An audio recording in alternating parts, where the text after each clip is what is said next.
بسم اللہ الرحمن الرحیم۔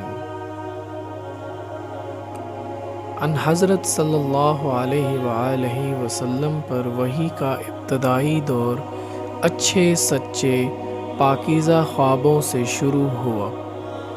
آپ خواب میں جو کچھ دیکھتے وہ صبح کی روشنی کی طرح صحیح اور سچا ثابت ہوتا۔ پھر من جانب قدرت آپ تنہائی پسند ہو گئے اور آپ صلی اللہ علیہ وآلہ وسلم نے غار حرا میں خلوت نشینی اختیار فرمائی اور کئی دن اور رات وہاں مسلسل عبادت اور یاد الہی اور ذکر و فکر میں مشغول رہتے۔ جب تک گھر آنے کو دل نہ چاہتا توشہ ہمراہ لیے ہوئے وہاں رہتے۔ توشہ ختم ہونے پر ہی اہلیہ محترمہ حضرت خدیجہ رضی اللہ عنہا کے پاس تشریف لاتے اور کچھ توشہ ہمراہ لے کر پھر وہاں جا کر خلوت گزیں ہو جاتے۔ یہی طریقہ جاری رہا یہاں تک کہ آپ پر حق منکشف ہو گیا اور آپ غار حرا ہی میں قیام پذیر تھے کہ اچانک حضرت جبریل علیہ السلام آپ کے پاس حاضر ہوئے اور کہنے لگے کہ اے محمد پڑھو۔ آپ فرماتے ہیں کہ میں نے کہا کہ میں پڑھنا نہیں جانتا۔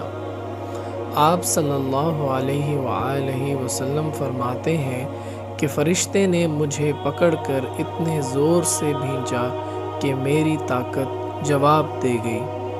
پھر مجھے چھوڑ کر کہا کہ پڑھو۔ میں نے پھر وہی جواب دیا کہ میں پڑھا ہوا نہیں ہوں۔ اس فرشتے نے مجھ کو نہایت ہی زور سے بھینچا کہ مجھ کو سخت تکلیف محسوس ہوئی۔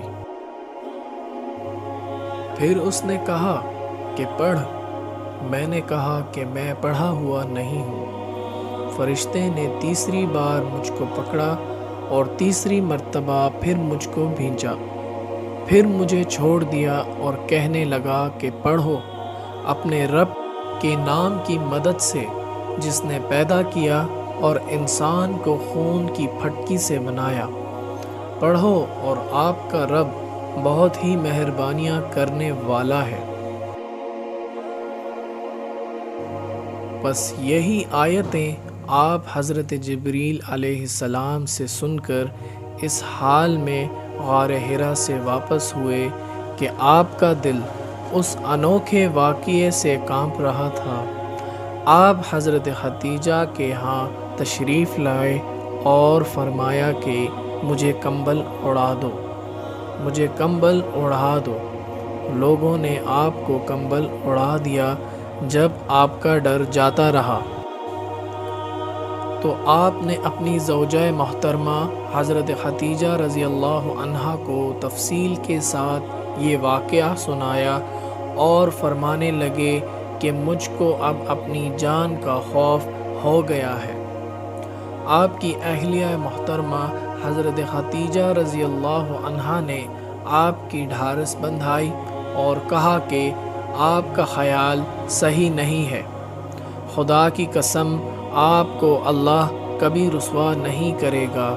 آپ تو اخلاق فاضلہ کے مالک ہیں، آپ تو کنبہ پرور ہیں، بے کسوں کا بوجھ اپنے سر پر رکھ لیتے ہیں، مفلسوں کے لیے آپ کماتے ہیں، مہمان نوازی میں آپ بے مثال ہیں اور مشکل وقت میں آپ امر حق کا ساتھ دیتے ہیں۔ ایسے اوصاف حسنہ والا انسان یوں بے وقت و ذلت و خواری کی موت نہیں پا سکتا۔ پھر مزید تسلی کے لیے حضرت خدیجہ رضی اللہ عنہا آپ صلی اللہ علیہ وآلہ وسلم کو ورقہ بن نوفل کے پاس لے گئیں جو ان کے چچا زاد بھائی تھے اور زمانہ جاہلیت میں نصرانی مذہب اختیار کر چکے تھے اور عبرانی زبان کے کاتب تھے۔ چنانچہ انجیل کو بھی حسب منشائے خداوندی عبرانی زبان میں لکھا کرتے تھے۔ انجیل سریانی زبان میں نازل ہوئی تھی، پھر اس کا ترجمہ عبرانی زبان میں ہوا۔ ورقہ اس کو لکھتے تھے۔ وہ بہت بوڑھے ہو گئے تھے، یہاں تک کہ ان کی بینائی بھی رخصت ہو چکی تھی۔ حضرت ختیجہ رضی اللہ عنہا نے ان کے سامنے آپ کے حالات بیان کیے اور کہا کہ اے چچا زاد بھائی، اپنے بھتیجے محمد صلی اللہ علیہ وآلہ وسلم کی زبانی ذرا ان کی کیفیت سن لیجئے۔ وہ بولے کہ بھتیجے، آپ نے جو کچھ دیکھا ہے اس کی تفصیل سناؤ۔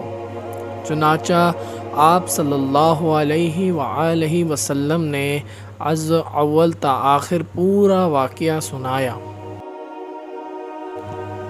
جسے سن کر ورقہ بے اختیار ہو کر بول اٹھے کہ یہ تو وہی ناموس معزز رازدان فرشتہ ہے جسے اللہ نے حضرت موسیٰ علیہ السلام پر وحی دے کر بھیجا تھا۔ کاش میں آپ کے اس عہد نبوت کے شروع ہونے پر جوان عمر ہوتا، کاش میں اس وقت تک زندہ رہتا جب کہ آپ کی قوم آپ کو اس شہر سے نکال دے گی۔ رسول کریم صلی اللہ علیہ وآلہ وسلم نے یہ سن کر تعجب سے پوچھا کہ کیا وہ لوگ مجھ کو نکال دیں گے، حالانکہ میں تو ان میں صادق و امین و مقبول ہوں۔ ورقہ بولا، ہاں یہ سب کچھ سچ ہے، مگر جو شخص بھی آپ کی طرح امر حق لے کر آیا، لوگ اس کے دشمن ہی ہو گئے ہیں۔ اگر مجھے آپ کی نبوت کا وہ زمانہ مل جائے تو میں آپ کی پوری مدد کروں گا۔ مگر ورقہ کچھ دنوں کے بعد انتقال کر گئے، پھر کچھ عرصہ تک وحی کی آمد موقوف رہی۔ صحیح بخاری حدیث نمبر 3۔